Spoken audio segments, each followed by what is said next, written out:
What's up, Doom Skillets? Doomwave's back here with another video. What's going on with my hair? Whatever. Today is going to be a video response kind of thing / discussion thing to I'm sure a number of these videos go around and about, but my good buddy Cracklotus recently started a series of top 5 lists. And I think this might have even been his first one, just top 5 games of last generation. I couldn't decide on only 5, so I got 10. And a couple of them kind of go together, so they're more or less kind of occupy one spot.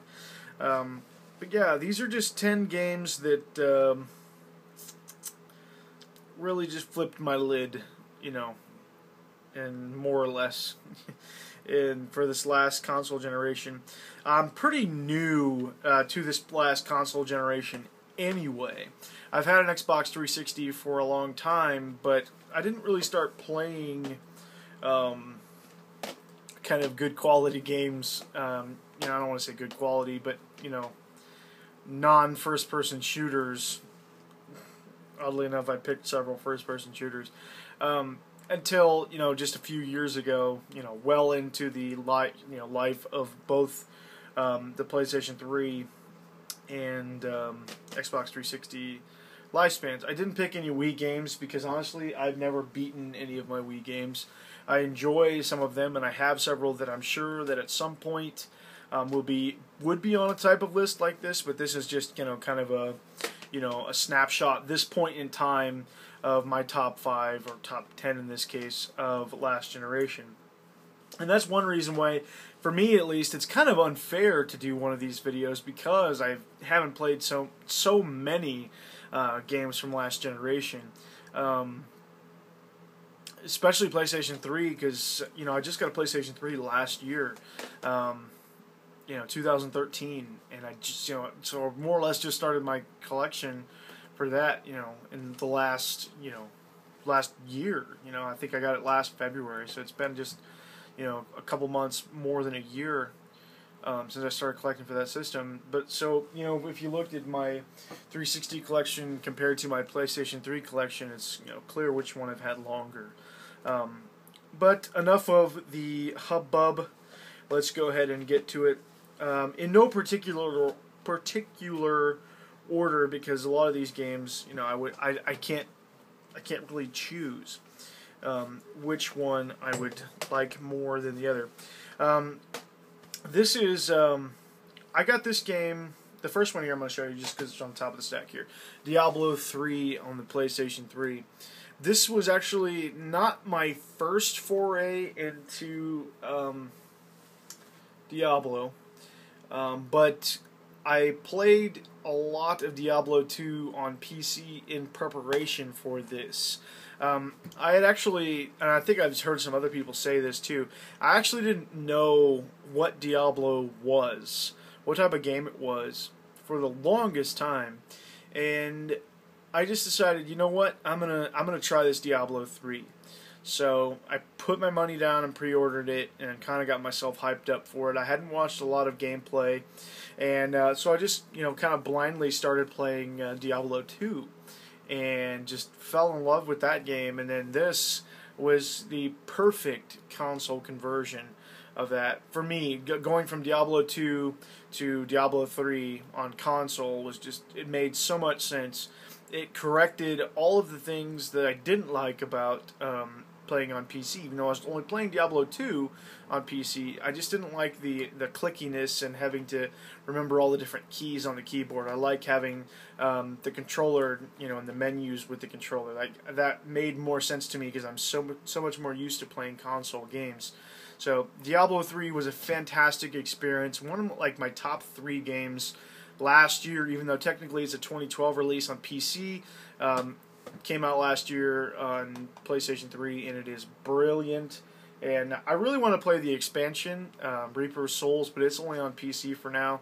And I think they'll eventually make a console version of it, but I have a fear that it's only going to be for current gen consoles, so PS4, Xbox One, and I'm not sure I will have either one of those systems by the time that comes out.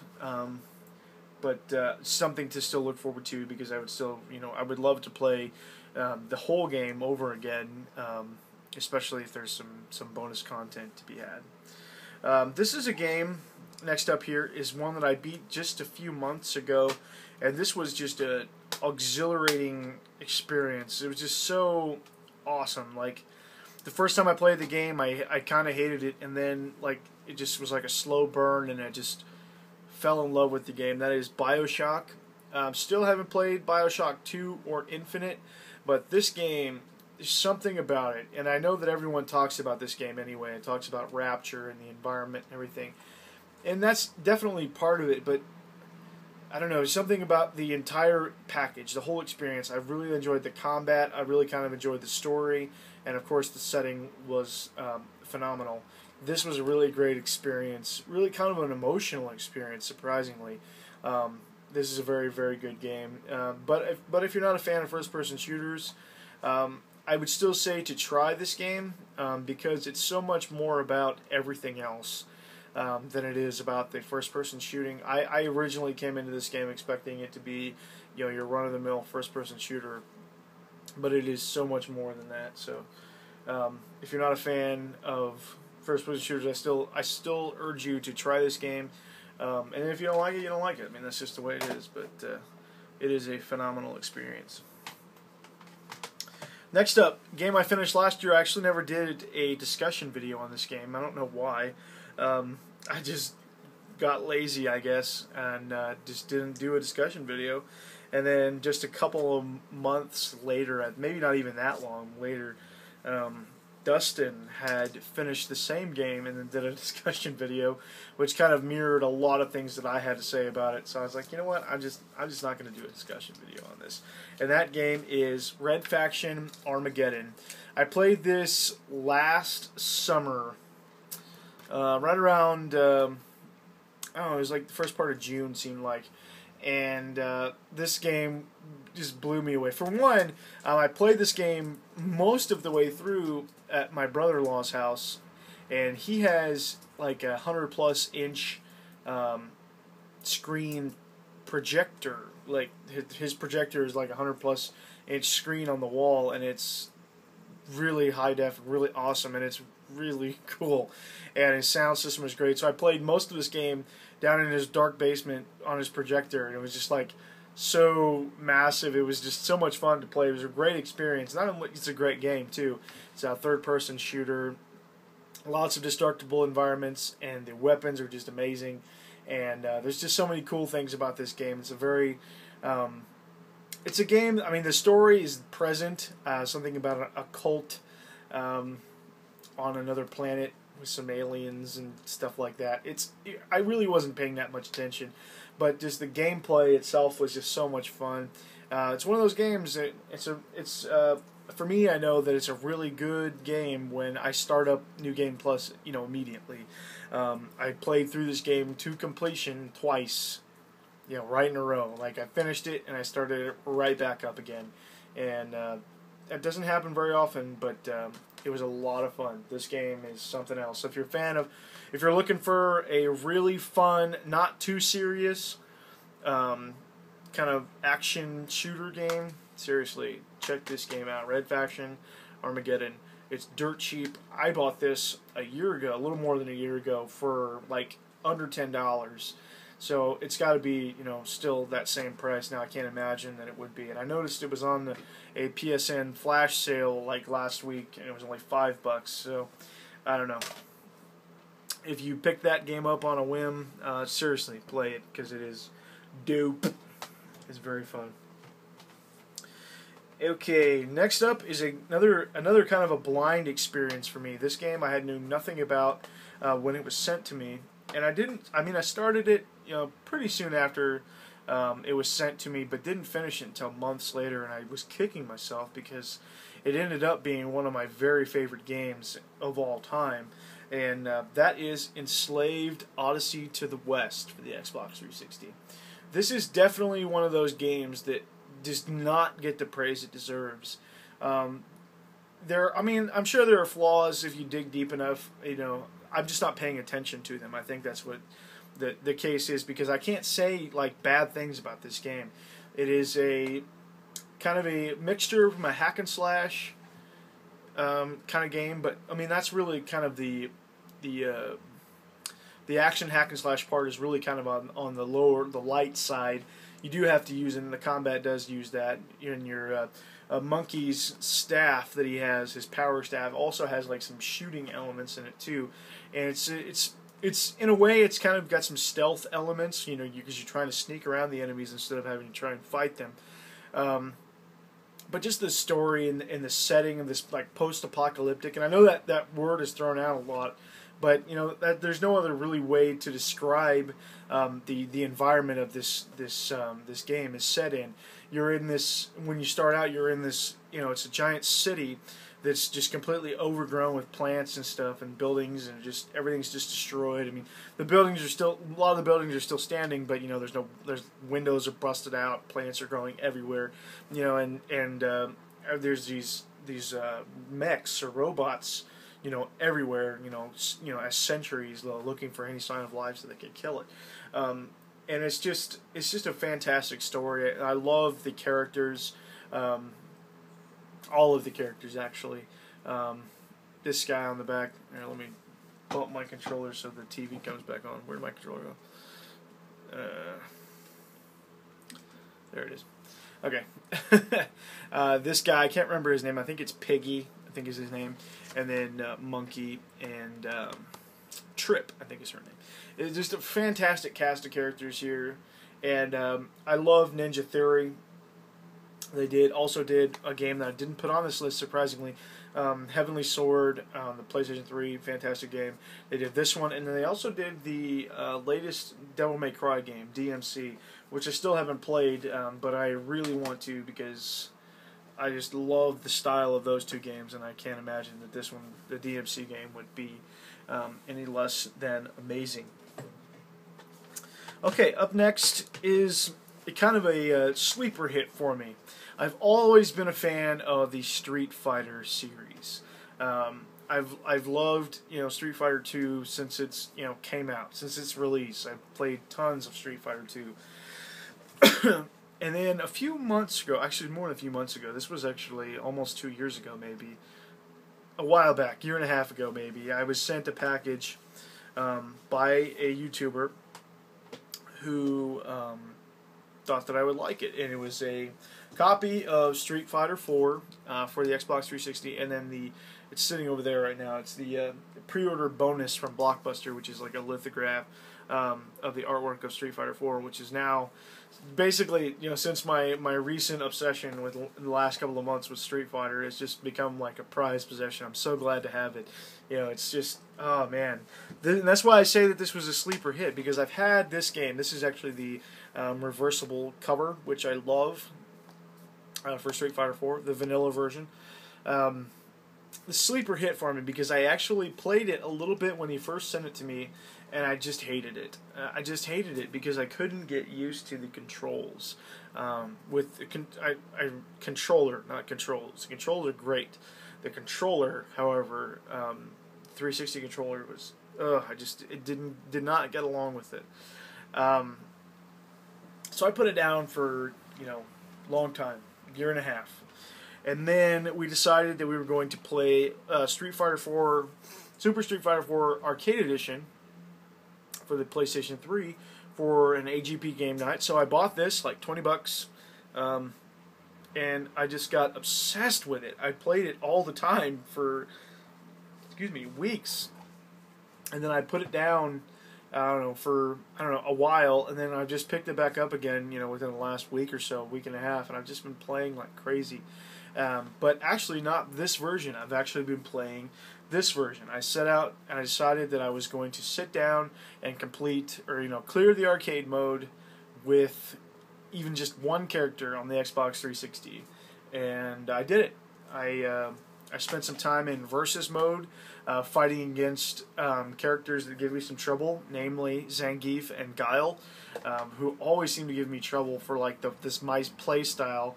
I don't know. I'm just too anxious, I guess, and they get pretty grabby. So I practiced up some arcade mode or versus mode with them using a Ken, and I don't want to say I got good at Ken because I didn't. I mean, people with Ken are just crazy, stupid good, and I'm still horrible with Ken.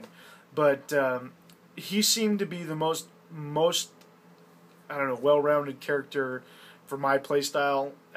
For playing arcade mode offline. Just easy and medium difficulties on arcade mode, and finally beat this. And the Xbox 360 controller, it's really not as bad as I initially thought. It just took some getting used to. Namely, I mean, you can't use the D-pad. Just forget it. Just forget the D-pad exists on that controller for Street Fighter, because it's not going to work. And so I just got used to using the joystick, and I did it. So I got used to the joystick, and I just went from there. And having a lot of fun with it still. Still planning on playing more Street Fighter. I'm hoping to actually upgrade to an arcade stick pretty soon. It's on the horizon. I can see I'm going to be getting one pretty soon. Spoiler. But I haven't hit buy yet, but it's going to happen. Okay, and what top list of mine of Doom waves would be complete without an id game? Come on. I was going to pick Doom 3 BFG edition, of course, because it's Doom 3, and Doom 3 is amazing. But I opted against it because Doom 3 is an Xbox game, original Xbox game. It's not a 360 game. They made a lot of improvements, and the 360 version, in my opinion, is far superior.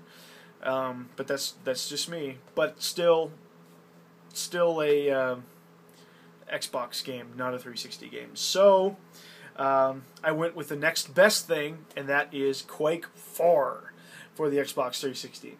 Now, this game is a lot similar to the overall feel of the character and the controls. This is very similar to the BFG edition of Doom 3, like the way that it plays. This is just a really good Quake game. If you're unfamiliar with the older Quake games, to me they always felt a little bit clunky. I love them. I love Quake 1, I love Quake 2.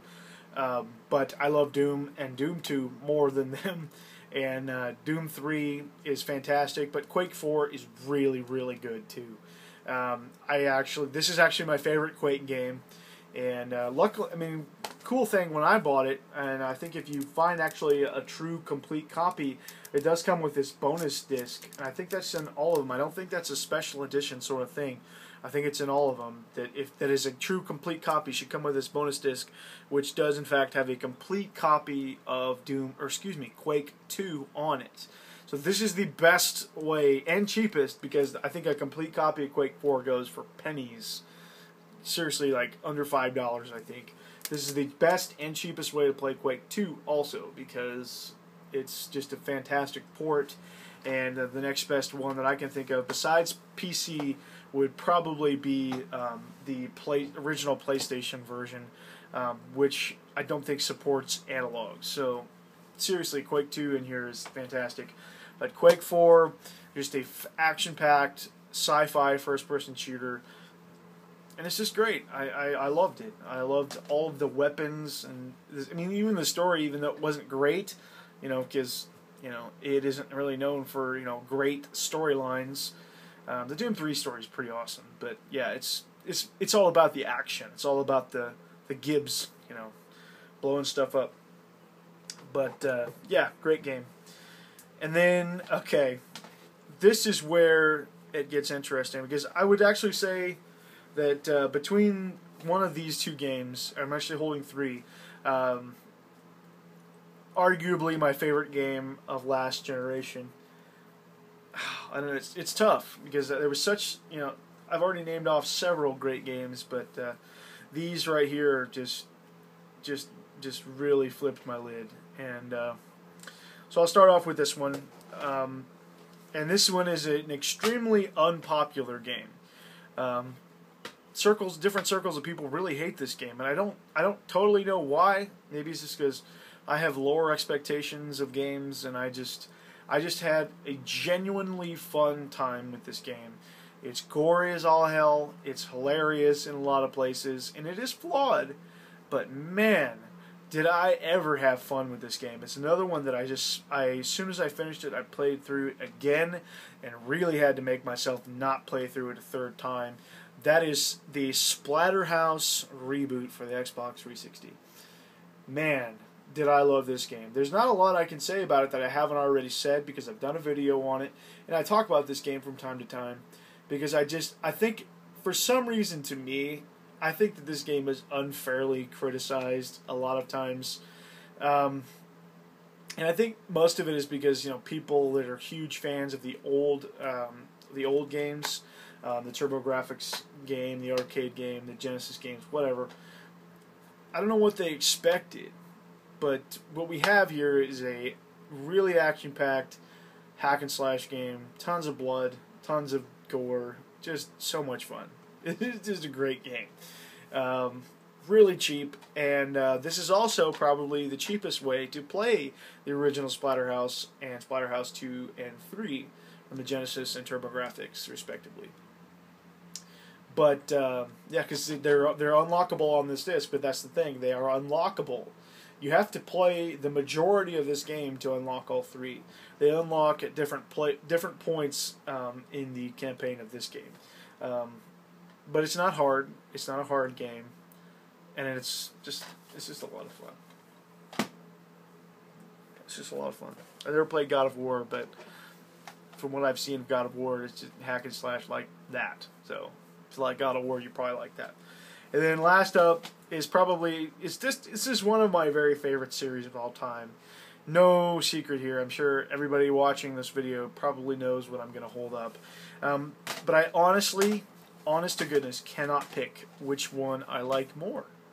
I used to say that it was one, and then after finishing the other one, it was just like, I don't know. I don't know. We have Halo 3, ODST, and Halo 4. Man, oh man, do I love both of these games. I really need to play Halo 4 again. Admittedly, I played most of this game co-op and didn't pay as much attention. I still got a lot of the cutscenes and the story stuff, but and I saw all of the ending, like the last 2 or 3 chapters, and I know that this is a fantastic story. But I really need to go back and play through it again solo, just to get that one-player experience. Don't get me wrong, I loved playing co-op. It was a lot of fun. Pierce Jedi, I had a great time playing co-op. But I really want to go back and play the single player. But I also want to go back and play the Spartan Ops bonus stuff. But I still haven't done that. And wouldn't you know it, my Xbox Live expired again. And then, of course, Halo 3 ODST I finished right at the tail end of last year. And this was just this was the first time that I ever felt really, I don't know, kind of moved, I don't know, by a Halo game. I like the story, the whole overarching story of the Halo series. I like everything about it. But this one, I don't know, the audio logs in this game just really, I don't know, they really struck a chord with me, and I just really spent a lot of time like going around trying to find these audio logs so I could progress the story. And I really appreciated the fact that you were human in this game. Even though I loved playing as Master Chief, I really enjoyed the human aspect of this game. That you weren't invincible, you couldn't jump really high, and you had to be really careful. Like you die really easily in this game, and I really liked that. This is just a phenomenal experience, and I honestly, I definitely need to play Halo 4 again to make a definite decision. Hey, I'm wearing a Halo shirt. I just noticed that. Weird. But yeah, this is just fantastic. ODST, and seriously, I don't want to say because I don't want to say if you're not a first-person shooter fan, because if you're not a first-person shooter fan, you're not ever going to listen to me and buy this game and play it. But there is so much more to this game than you would initially think. This game is far better than Halo 3, the game that it's namesake. You know, far better. The Halo 3, even though I liked it, I may even love it, but kind of a disappointment if you compare it to this one. This one is great. I wish they would make another one like this. It'll never happen, but I can dream, can't I? That is it. That is my top whatever of the last console generation. Like I said, kind of unfair to judge because I haven't played every game I haven't played every game that I'm going to eventually play from last generation. I still plan on getting a lot of stuff. I mean, my want list for both systems is still huge. There's still a lot of games and a lot of fantastic experience. And not only that, but there's still so many games on the shelf for both consoles. And, well, all three, because there's Wii games down here, too, that I haven't played yet that may take spots on a list someday. I don't know. But as it stands right now, that's the ones. So, thanks for watching. Definitely go check out Cracklotus' video. It's probably a lot shorter than this one. I don't remember. We're already almost 27 minutes into this one. But I really appreciate you guys sticking around. I know I haven't been putting as many videos up, but I'm hoping to kind of rectify that and kind of do some more. I've got some more ideas and maybe a few more responses to these top 5 things because they're easy and a lot of fun to do. So definitely go check out Crack's channel because he's awesome and he does all kinds of these things. I think he's got like 4 of these up now. So check it out. Thanks for watching. Doomwaves out.